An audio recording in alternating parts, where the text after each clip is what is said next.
पतित पावनी माँ गंगा की धरती काशी से एक बार फिर आप सभी सुधी स्नेहिल दर्शकों का स्वागत करते हैं। स्वीकार कीजिए हमारा सादर नमस्कार। और आज हम बात करेंगे अपनी ज़िंदगी के बारे में, और ज़िंदगी से जुड़ी हुई जो सबसे महत्वपूर्ण चर्चा हो सकती है वो है हमारी सेहत। तो सेहत से जुड़े हुए सवालों के साथ आप भी अपने मन में तैयार हो जाइए कि क्या क्या सवाल हो सकते हैं जो सेहत से जुड़े हो सकते हैं, और ख़ास तौर पर लीवर से जुड़ी हुई समस्याएं। तो आज इसी विषय पर अपने ज्ञान को साझा करने के लिए हमारे साथ मौजूद हैं शहर के जाने माने पेट रोग विशेषज्ञ डॉक्टर देवेश प्रकाश यादव। आप कार्यरत हैं BHU में। तो चलिए आपसे करवाते हैं उनकी मुलाकात। डॉक्टर देवेश, हमारे कार्यक्रम में आपका बहुत बहुत स्वागत है। नमस्कार सभी श्रोतागण को नमस्कार। मैं अभी हेड ऑफ डिपार्टमेंट हूँ, डिपार्टमेंट ऑफ गैस्ट्रोएंटरोलॉजी जी, IMS BHU वाराणसी में। जी, आज हम लोग चर्चा करेंगे लीवर के बारे में। जी। तो डॉक्टर साहब, लीवर की जब बात आती है तो चाहे वो गाड़ी का लीवर हो या हमारे शरीर का, दोनों बहुत महत्वपूर्ण हो जाता है। तो लीवर का काम क्या है और कैसे ये काम करता है हमारे शरीर के लिए? देखिए, हमारे शरीर में कुछ जो होते हैं वाइटल ऑर्गन होते हैं। जी। वाइटल ऑर्गन का मतलब होता है बिना उसके ज़िंदगी की आप कल्पना नहीं कर सकते हैं। जी। जैसे हृदय होता है, ब्रेन होता है, ऐसे ही लीवर है। लीवर का जो एडल्ट्स में एवरेज वेट होता है 1.5 kg के आसपास होता है। और हमारे लीवर के कई सारे यूजेस हैं। कार्बोहाइड्रेट मेटाबॉलिज्म में है, जैसे कोई भी ग्लाइकोजेनोलाइसिस, ग्लूकोज का मेटाबॉलिज्म हो गया, डायबिटीज से रक्षा करना, लिपिड मेटाबॉलिज्म हो गया, प्रोटीन का बनाना, सब लीवर करता है। जी। और साथ में जो भी कुछ हम लोग टॉक्सिक चीज़ें लेते हैं या कोई भी अगर दवाइयाँ लेते हैं या कोई भी टॉक्सिन होता है तो सब कुछ जो शरीर से बाहर निकलता है वो लीवर करता है। तो लीवर का काम हमारा है सिंथेसिस, जो भी हमारा कार्बोहाइड्रेट, प्रोटीन, फैट है, वाइटामिन्स है, सब सिंथेस करता है। कोगुलेंट जो फैक्टर होता है वो सब भी करता है। और साथ में डिटॉक्सिफिकेशन भी है, मतलब हमारे शरीर को डिटॉक्सिफाई लीवर ही करता है। जी बिल्कुल, यानी कि बहुत ही महत्वपूर्ण कार्य है जो कि लीवर के द्वारा संपादित किया जाता है हमारे शरीर में। तो चलिए जानते हैं कि वो कौन कौन सी बीमारियां हैं जो अक्सर लीवर को परेशान करती हैं और क्यों होती हैं वो बीमारियां। तो डॉक्टर साहब, जानना चाहेंगे कि वो क्या बीमारियां हैं जो कॉमनली पेशेंट लेकर के आते हैं आपके पास में? देखिए, लीवर में बहुत सारी प्रॉब्लम होती हैं। कुछ जो बीमारियां होती हैं लीवर की वो ज़्यादा खतरनाक नहीं होती हैं। समय रहते अगर हम लोग इलाज करते हैं तो ठीक भी होता है, लेकिन कुछ बीमारियां लीवर की खतरनाक भी होती हैं।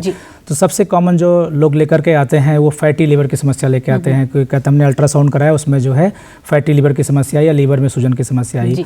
सेकंड फिर हम लोग बात करते हैं कि लोग आजकल लीवर फंक्शन टेस्ट कराते हैं तो उसमें डिटेक्ट होता है कि उनका एंजाइम्स बढ़ा हुआ है, लीवर का OTPT बढ़ा हुआ है, वो लेकर के आते हैं। फिर लीवर सिरोसिस लेकर के हमारे पास लोग आते हैं। लीवर कैंसर तक भी के मरीज भी हमारे पास आते हैं। और कुछ hepatitis B, hepatitis C, alcohol से संबंधित बीमारियों को भी लोग लेकर के आते हैं। जी बिल्कुल। तो ये सब जो कॉमन बीमारियां हैं, फैटी लीवर है, लीवर सिरोसिस है, लीवर कैंसर है, हेपेटाइटिस है जिसमें SGOT SGPT बढ़ जाता है, यही और भी बहुत सारी बीमारियां हैं जिसके बारे में हम लोग बाद में चर्चा करेंगे। जी, तो हेपेटाइटिस से शुरू करते हैं क्योंकि ये कॉमन बीमारी मानी जाती है, जिसे हम आम भाषा में पीलिया भी कहते हैं, लेकिन सुना है कि इसके कुछ अपने अलग प्रकार भी होते हैं। देखिए, हेपेटाइटिस का मतलब होता है लीवर में इन्फ्लामेशन। जी। जब कहीं भी हमारे बॉडी में इंजरी होती है तो उसमें सूजन हो जाता है, इसको हम लोग हिंदी में सूजन कहते हैं। तो लीवर में इन्फ्लामेशन का मतलब होता है कि आपके लीवर में कहीं ना कहीं कोई इंजरी हो रही है, जिससे आपका SGOT SGPT बढ़ जाता है। तो हम लोग को जानना चाहिए कि क्या वजह है जिससे हमारे लीवर में इंजरी हो रही है। तो सबसे जो कॉमन वजह है वो है अल्कोहल। सेकंड जो कॉमन वजह है वो है डायबिटीज़ और मोटापा। और थर्ड जो होता है वो हेपेटाइटिस B और हेपेटाइटिस C होता है। और भी अन्य वजह है, कुछ विल्सन डिजीज़ होता है, ऑटोइम्यून हेपेटाइटिस होता है, लेकिन जो समाज में 3 या 4 मुख्य रीज़न है वो मोटापा है, डायबिटीज़ है, अल्कोहल या शराब है, हेपेटाइटिस B, हेपेटाइटिस C है, और कुछ दवाइयाँ हैं। जी बिल्कुल। तो दवाइयों के लिए तो हम खुद ही कभी कभी विशेषज्ञ बन जाते हैं। इस संदर्भ में हमेशा ध्यान रखें कि कभी भी खुद से कोई दवा अपनी ना करें, क्योंकि सीधे हमारे शरीर पे कोई बैड इफेक्ट भी डाल सकती है। और जब अल्कोहल की बात आप कर रहे हैं डॉक्टर साहब जो है, तो अल्कोहल वैसे भी हमारे लिए तो नशा कहा ही गया, इस तरीके का वर्जित होना चाहिए, लेकिन इसकी वजह से लीवर को क्या क्या परेशानी हो सकती है? देखिए, अभी जितने भी मरीज लीवर संबंधी बीमारी लेके हमारे पास आते हैं, एक गैस्ट्रो OPD में या लीवर OPD में, नंबर 1 रीज़न अल्कोहल है। जी। समय के साथ साथ अल्कोहल का फैशन बढ़ा है समाज में। अब कम उम्र से लेकर के ज़्यादा उम्र सभी लोग जो है शराब का सेवन करते हैं। और जो लोग शराब का सेवन ज़्यादा करते हैं, अगर मेडिकल साइंस में मेल्स में 2 drink per day, standard drink 30 ml whisky per day, और फीमेल्स में 1 ड्रिंक पर डे अलाउ किया गया है।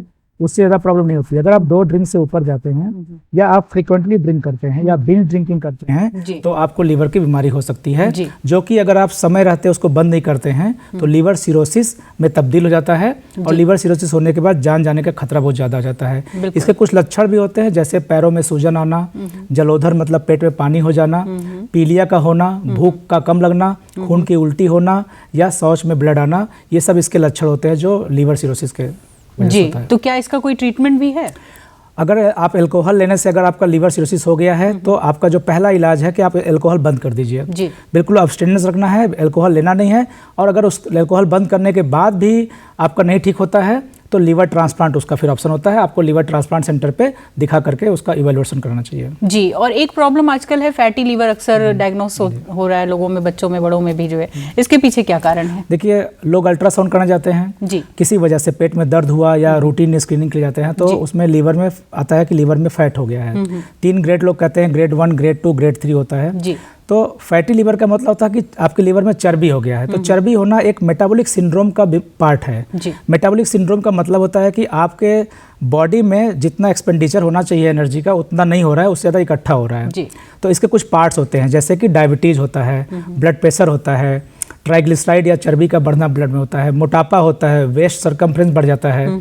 इन सब से जो फैटी लीवर से जो ज़्यादा जो मृत्यु होती है मरीज की, वो हृदय की बीमारी से होती है जी। तो फैटी लीवर से मौत आपकी लीवर की बीमारी से ना होकर के हृदय की बीमारी से होता है जी। लेकिन अगर फैटी लीवर को हम सही समय पर उपचार ना करें, उपचार जो होता है आप डाइट और एक्सरसाइज से कर सकते हैं, कोई दवाई नहीं होती है, तो आपका फैटी लीवर तब्दील हो सकता है लीवर कैंसर या लीवर सिरोसिस में जी। जब लीवर कैंसर या लीवर सिरोसिस होता है तब आपका वो रिवर्सिबल नहीं होता है और आपके जान को खतरा कर सकता है जी। फैटी लीवर के स्टेज पे हम उसको रोक सकते हैं डाइटिंग करके, शुगर अवॉइड करना होता है, फैट चीज़ अवॉइड करना होता है और डेली एक्सरसाइज करना होता है, अपने वेट को मेंटेन करना होता है जी। और फिर और बीमारियों से हम उससे बच सकते हैं जी। और जैसा आपने शुरू में ही बताया कि वाइटल ऑर्गन में से एक है लीवर हमारा जो है, तो क्या खाएं और कैसे खाएं ये बड़ा जानना ज़रूरी है जी। इस समाज में कई बार कन्फ्यूजन होता है कि क्या खाएं कि हमारा लीवर अच्छा रहे और क्या हम कोई लीवर टॉनिक ले सकते हैं। आजकल मार्केट में बहुत सारे लीवर टॉनिक अवेलेबल हैं, होम्योपैथिक में अवेलेबल है, आयुर्वेद में अवेलेबल है, ओवर द काउंटर बिकता रहता है कि ये कुछ लीवर को मजबूत करता है। ऐसा बिल्कुल नहीं है जी।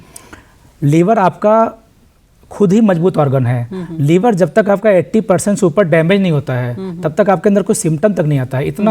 इतना रेजिस्टेंट ऑर्गन लीवर है जी। तो लीवर को अगर सुरक्षित रहना है तो लीवर जिस वजह लीवर खराब होता है उससे दूर रहिए। पहला, शराब सेवन से दूर रहिए, मोटापे से दूर रहिए। अगर आप मोटे हैं तो अपना एक्सरसाइज करिए, डाइटिंग करिए और वेट कम करिए, उससे आपका लीवर सुरक्षित रहेगा। डायबिटीज अगर हुआ है तो डायबिटीज से भी लीवर खराब होता है तो डायबिटीज को कंट्रोल रखिए। उसके बाद हेपेटाइटिस बी और हेपेटाइटिस सी का आप टेस्ट कराइए। हेपेटाइटिस बी का अगर आप नेगेटिव है तो टीका लगवा लीजिए, उसका वैक्सीनेशन होता है। अगर पॉजिटिव आता है तो हेपेटाइटिस बी और सी का इलाज कराइए।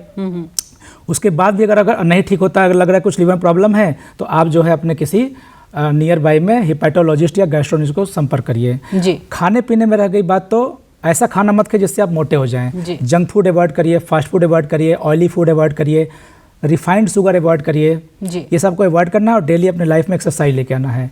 आयुर्वेदिक टॉनिक या कोई भी टॉनिक आपको ओवर द काउंटर यूज नहीं करना है। हमारी ओपीडी में कुछ मरीज ऐसे आते हैं लीवर इंजरी लेकर के, जो कि अपने मन से लीवर को मजबूत करने के लिए खुद से दवा ले रहे होते हैं। मतलब वो बीमार नहीं है लेकिन उनके मन में डर है कि उनका लीवर कहीं खराब ना हो जाए, उसके चक्कर में वो कुछ दवाइयाँ का इस्तेमाल करते हैं, उन दवाइयों से उनका लीवर और खराब हो जाता है। तो मेरा मानना है कि बिना डॉक्टर के प्रिस्क्रिप्शन के, पढ़े लिखे डॉक्टर के प्रिस्क्रिप्शन से कोई भी लीवर टॉनिक आप इस्तेमाल ना करें जी। बिल्कुल, बहुत सही बात आपने कही और ये अक्सर गलती हम सभी करते हैं कि बहुत सारी दवाएं अपने मन से इस मिथ में रहते हैं कि ये हमारे लीवर को मजबूत कर रहे हैं। स्ट्रेस का भी लीवर से कुछ लेना देना है क्या? जो मानसिक तनाव लोगों को होता है, क्या उसकी वजह से भी लीवर पर कुछ असर पड़ता है? डायरेक्ट तो नहीं है। अगर आप स्ट्रेस लेंगे तो स्ट्रेस की वजह से बॉडी में कॉर्टिसोल हार्मोन बढ़ता है जी। ठीक, आजकल की लाइफ स्टाइल भी ऐसी हो गई है। तो कॉर्टिसोल हार्मोन बढ़ने से क्या होता है, कॉर्टिसोल हार्मोन बढ़ने से आपको डायबिटीज होने का खतरा बढ़ जाता है जी। जल्दी एज में आपको डायबिटीज हो जाएगा, आपको ब्लड प्रेशर होने का खतरा बढ़ जाता है, आपके बॉडी में हर जगह फैट इकट्ठा होना शुरू हो जाता है, तो लीवर में भी फैट इकट्ठा हो सकता है। तो स्ट्रेस लेने से आपको मेटाबॉलिक सिंड्रोम हो सकता है। जी। ब्लड प्रेशर बढ़ेगा, डायबिटीज़ होगा और लीवर में फैट इकट्ठा होगा। जी। ये तीनों मिलकर के फिर आपके लीवर को डैमेज करके आपके जान को खतरा कर सकते हैं। तो डायरेक्टली तो लीवर को डैमेज नहीं करता है, इनडायरेक्टली स्ट्रेस लीवर को डैमेज कर सकता है। जी बिल्कुल। तो ये सारी बातें सुनने योग्य ही नहीं बल्कि मानने योग्य भी हैं।